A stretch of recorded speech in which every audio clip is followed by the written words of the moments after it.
চট্টগ্রাম বন্দরের গতি আনতে ডিজিটাল ডাটা এক্সচেঞ্জ নামে নতুন সফটওয়্যার চালু করা হচ্ছে। ফলে বন্দরের কার্যক্রম আর কাগজে কলমে নয়, এখন থেকে হবে ডিজিটালি অনলাইনে। এতে ব্যবসায়ীদের ঝামেলা কমার পাশাপাশি বন্দরে দুর্নীতি কমার আশা সংশ্লিষ্টদের। বন্দর পরিচালনায় নৌবাহিনীর দায়িত্ব পাওয়ার পর ১ মাসে কন্টেইনার ওঠানামার হার বেড়েছে প্রায় ৩০%।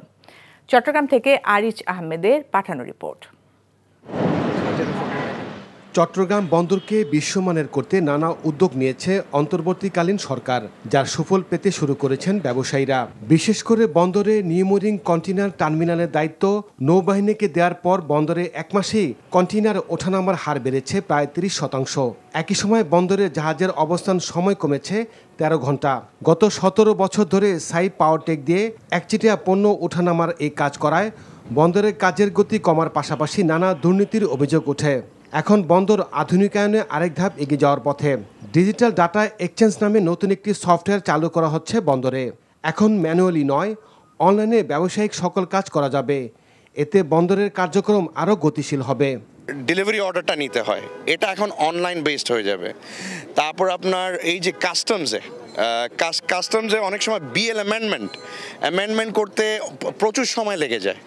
প্রচুর সময় লেগে যায় অ্যান্ড অনেক পেমেন্টও দিতে হয় অ্যাট টাইমস। সো যেটা এই সফটওয়্যারটা যখন ইউজ করবে কারো দিতে হবে না।